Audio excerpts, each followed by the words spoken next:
بسم اللہ الرحمن الرحیم. السلام علیکم. رات نیوز کے ساتھ وجی احمد صدیقی حاضر ہے. پیش خدمت ہے ویلاگ کہیں ان کہیں. جناب جسٹس قاضی فائز عیسیٰ چیف جسٹس پاکستان ہو گئے اور انہوں نے آتے ہی چند انقلابی اقدامات کیے. پہلا انقلابی قدم تو یہ تھا کہ انہوں نے کاز لسٹ اردو میں جاری کی تاکہ لوگوں کو پتہ چل سکے کہ کون کون سے مقدمات زیر سماعت ہیں. اور پھر دوسرا کام یہ کیا کہ ایک نمونے کی خاطر جو کیس فل بینچ کا تھا اور ججوں کے کنڈکٹ کے حوالے سے تھا، تو اس کیس کو انہوں نے ٹیلی ویژن پر لائیو نشر کروایا. اس لائیو نشریات سے لوگوں کے اندر بہت سارے سوالات پیدا ہوئے. ہم پاکستان کے شہری ہیں، ہماری قومی زبان اردو ہے اور ہماری اس قومی زبان میں بہت کم کارروائی ہوئی اس عدالت میں. سابق گورنر پنجاب مشہور وکیل طارق رحیم مسلسل زبان غیر سے شرح آرزو کرتے رہے اور بتاتے رہے کہ یہ چیز یوں ہے، وہ چیز وہ ہے. معلوم یہ ہوا کہ چیف جسٹس صاحب نے مسلسل ان سے یہ کہا کہ آپ یہ بتائیے کہ یہ چیز قانون کے مطابق ہے یا نہیں، آئین کی فلاں شق کے خلاف ہے یا نہیں. لیکن وہ یہ بتانے سے قاصر تھے، اس لیے کہ وہ آئین اور قانون کا اگر حوالہ دیتے تو ان کا موقف کمزور پڑ جاتا. اور پاکستان کا یہ آئین اپنی صفت میں اسلامی ہے. ذوالفقار علی بھٹو نے جب یہ آئین بنایا تو اس کی ابتدا یہی کی کہ اللہ تعالیٰ بلا شرکت غیر اس دنیا کا مالک و مختار ہے اور انسان زمین پر اس کا نمائندہ ہے، خلیفہ ہے. یہ بات تسلیم کی گئی پاکستان کے آئین میں. یہ تو ایک حقیقت ہے، اٹل حقیقت ہے. اگر کوئی تسلیم کرے یا نہ کرے، اللہ تعالیٰ تو اس کل کائنات کا مالک ہے. مگر ہم جب یہ تسلیم کرتے ہیں تو ہم یہ کہتے ہیں کہ لا الہ الا اللہ محمد الرسول اللہ. تو یہ معلوم ہوتا ہے کہ ہم اس آئین کو، اس قانون کو جو اللہ کی طرف سے محمد رسول اللہ صلی اللہ علیہ وآلہ وسلم پر اتارا گیا، ہم تسلیم کرتے ہیں. پاکستان کا آئین اسی کے مطابق ہونا چاہیے. پاکستان کے آئین میں یہ درج ہے. تو آج کی جو کارروائی ہوئی اس پر ہم بحث نہیں کرتے، لیکن جس طریقے سے ہوئی وہ لوگوں کے سامنے آ گیا. یہ ملک پاکستان آپ کا ملک نہیں ہے. یہاں پر غیر ملکوں کی زبان چلتی ہے، غیر ملکیوں کی زبان چلتی ہے، انہی کی زبان میں بات کی جاتی ہے اور یہ لوگ مرعوب ہیں انہی سے. لیکن بعض لوگ اس بات کو لے کر اچھل رہے ہیں، کود رہے ہیں. یہ اس وقت نہیں کودتے تھے جب یہ ساری کارروائی ٹیلی ویژن پر نہیں آتی تھی. اوریا مقبول جان صاحب نے بھی یہی اعتراض اٹھایا ہے. دراصل بندیال دور کا خاتمہ ہو گیا، بندیال کورٹس کا خاتمہ ہو گیا. جو بنانا کورٹس تھیں، جو صرف ایک شخصیت کو فائدہ پہنچانے والی کورٹس تھیں، ان کا خاتمہ ہوا ہے.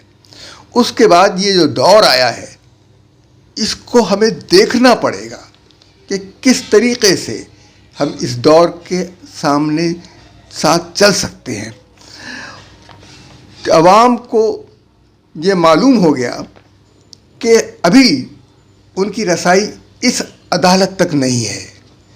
وہاں انہوں نے بتایا کہ 54,000 مقدمات زیر التوا ہیں. 54,000 مقدمات سپریم کورٹ کے پاس. اور چھوٹی عدالتوں میں کتنے ہیں اس کا تو حساب چھوٹی عدالتیں ہی دیں گی. تو بہرحال یہ بات بھی ثابت ہوئی کہ وکیل کس طریقے سے عدالت کا وقت ضائع کرتے ہیں. ٹھوس دلائل دینے کے بجائے تقریریں کرتے ہیں ادھر کی ادھر کا ہانکتے ہیں، جیسا کہ طارق رحیم کر رہے تھے. اور اس عدالت کے اندر دوسرے ججوں کی بھی صلاحیتیں کھل کر آ گئی. عائشہ ملک وہ کہتے ہیں کہ اس عدالت کے خلاف اپیل کہاں ہوگی. تو جناب جب یہ فل کورٹ ہے تو 15 کے 15 جج کیا اتنے ہی چلیے رہنے دیجیے، وہ نہیں جانتے کہ کیا فیصلہ دے رہے ہیں. 15 جج، ان کے خلاف پھر اپیل. اگر کوئی اپیل کا گنجائش بھی ہوتی ہے تو اسی عدالت کے سامنے آئے گی نظر ثانی کی، پھر اس کے بعد کوئی گنجائش نہیں. آخر کہیں تو اینڈ ہوگا. تو ایسے لوگ کس طریقے سے اس عدالت میں آ گئے ہیں جن کو یہ معلوم ہی نہیں کہ اس فل بینچ کی اپیل نہیں ہوا کرتی. یہ بھی بھید کھل گیا. تو عدالت میں انگریزی بولنا اور مختلف لہجوں میں انگریزی بولنا یہ ہمارے سامنے ہے. انہوں نے تو اردو میں بات کی، اور جس اردو میں وہ بات کرتے ہیں وہ کوثر و تسنیم سے دھلی ہوئی. اور کیا شائستگی ہے، جبکہ یہ شائستگی ہمیں وکلا میں نظر نہیں آئی. اور اس مقدمے سے ججوں کے رولز اینڈ پروسیجرز کا، ان کے کنڈکٹ کا یہ مقدمہ اس لیے بھی اہم ہے کہ ہمیں یہ معلوم ہوگا کہ آئندہ عدالت کس بنیاد پر فیصلے کرے گی. یعنی وہ پارلیمنٹ کے بنائے ہوئے قانون کو تسلیم کرے گی یا اٹھا کر پھینک دے گی، جو کہ اس کا استحقاق نہیں ہے. پارلیمنٹ کے بنائے ہوئے قانون کو کوئی عدالت کل عدم نہیں کر سکتی. اگر کرتی ہے تو اس سے کون پوچھے گا؟ یہی سوال تو جناب چیف جسٹس نے طارق رحیم سے کیا. آئیے سنتے ہیں، دیکھیے وہ کیا کہہ رہے ہیں. میں آپ کو ایک مفروضہ پہ چھوڑ دیتا ہوں. آپ نے درخواست دی، بہت اہم کیس ہے، ارجنٹ کیس ہے، میں نہیں لگاتا ہوں. میری مرضی؟ صرف جواب دے دیجئے میری مرضی. میں 10 سال اس کیس کو نہیں لگاؤں. میری مرضی. میں نے اس میں کچھ نہیں کہا. میں آپ سے سوال پوچھ رہا ہوں. جی انہوں نے میری مرضی لے لی، شاید میں خوش نہیں ہوں اس بات سے. میری مرضی میں نہ لگاؤں کیس. ایک بہت اہم کیس ہے، اس میں انہوں نے لکھ دیا 14 دن میں آپ اس کا صرف اس کو لگا دیں، کوئی فیصلہ تو نہ کریں. تو میں کہوں گا میری مرضی. میں جو یہ ٹیکس پیئر پیسے دے رہے ہیں اس عدالت کو، جو ہمارا بجٹ ہے، میری مرضی پہ چلے گا. اس پہ سوال کا جواب دیجئے. میں نہیں لگاتا ہوں. آپ کا یہ کیس آپ نے فائل کیا، ٹھیک ہے، میں نہیں لگاتا اس کو. آپ کیا کر لو گے؟ کچھ بھی نہیں کر سکتے ہیں. آپ کے ہاتھ پیر کٹے ہوئے ہیں. انہوں نے ہم پہ بھی، میرے کولیگ نے ایک بات کی انٹرنل اور انسٹیٹیوشنل انڈیپینڈنس کی. میں 2 باتوں کا اضافہ بھی کرنا چاہتا ہوں، اور وہ ہے، اور وہ آئین سے پہلے بھی ہمارے پاس تھا، وہ ہمیں اوپر والے کو حساب دینا ہے. ٹھیک ہے، اکاؤنٹیبلٹی اینڈ ٹرانسپیرنسی. آپ ہمیں ٹوٹلی ان اکاؤنٹیبل بنانا چاہتے ہیں چیف جسٹس کو. میں تو بہت خوش ہوں گا، کیونکہ یہ قانون اگر سسٹین ہو جاتا ہے تو میرے پار تو کم ہو گئے باقی چیزوں کو چھوڑ کر کے. ٹھیک ہے، اس قانون کو اڑا دیں، میں طاقتور بن جاتا ہوں. یہ بھی ہے، میں اکاؤنٹیبل ہوں. یہ بھی ایک سوال ہے. آپ کا آئین جو شروع ہوتا ہے وہ سپریم کورٹ کی انڈیپینڈنس سے نہیں شروع ہوتا ہے، وہ اللہ تعالیٰ کے بابرکت نام سے شروع ہوتا ہے. ٹھیک ہے، اور ہم سب everyone exercise as a sacred trust. آئین میں آرٹیکل 227 بھی دی گئی ہے کہ شرعی اصولوں پہ اگر آپ کے کوئی بھی قانون تصادم کرے تو وہ پریویل کریں گے. تو برائے کرم ایک انڈیپینڈنس آف دا جوڈیشری سے یہ مطلب نہیں کہ اگر انڈیپینڈنس آف جوڈیشری سے میں کسی کا دروازہ بند کر رہا ہوں تو وہ تو میں بالکل مجھے استعمال نہیں کرنا چاہیے. تو آپ یہ پٹیشن لاتے، سپوز میں چیف جسٹس ہوتا، میں اس کو لگاتے ہی نہیں، تو ہم یہ بے کیس ہی نہیں سنتے. کبھی 10 سال پڑھا رہتا، میں مضبوط رہتا چیف جسٹس کے طور پہ. آپ خوش تھے اس بات سے. تو برائے کرم آپ یہ جو بار بات کہتے ہیں نا، میری مرضی، میری نہیں ہے جب میں چیف جسٹس ہوں. تو برائے کرم ہم وکیلوں کو بہت ہی قدر کرتے ہیں، مگر میرا کا لفظ نہ استعمال کیجئے.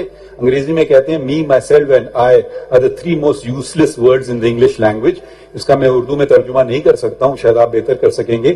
براہ کرم آئین کا حوالے دے دیجئے کسی چیز کے متعلق کہ یہ آئین کے تصادم ہے، وہ آئین سے تصادم رکھتا ہے، یہ شک کے آئین سے تصادم. ابھی تک میں نے آپ سے وہ ایک لفظ نہیں سنا ہے اس پہ.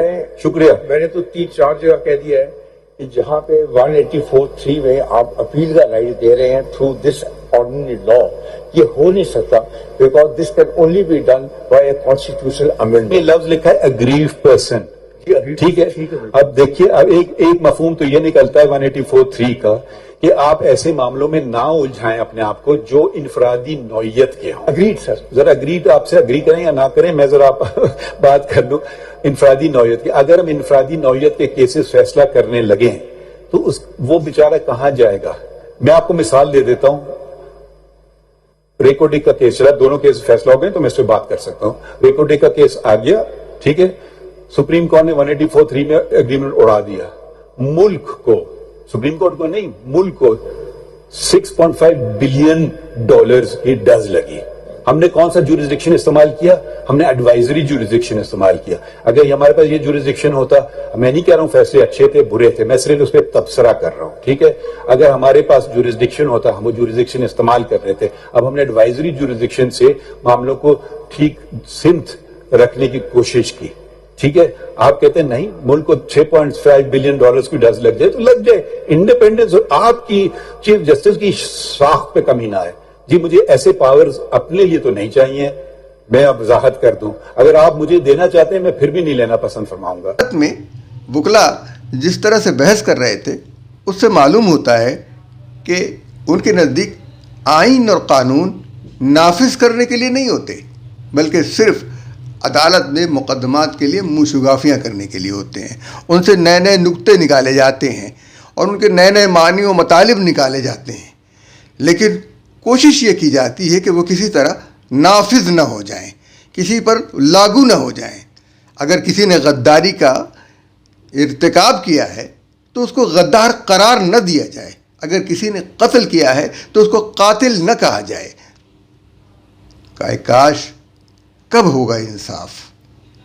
اللہ تعالیٰ سے یہی گزارش ہے کہ ہمارے ملک میں آئین اور قانون کو نافذ ہونے دے، ان کا نفاذ ہو، ہر دل میں قانون کا احترام ہو، اس پر عمل کرنے والے ہوں، آئین کا احترام ہو، اس پر عمل کرنے والے ہوں.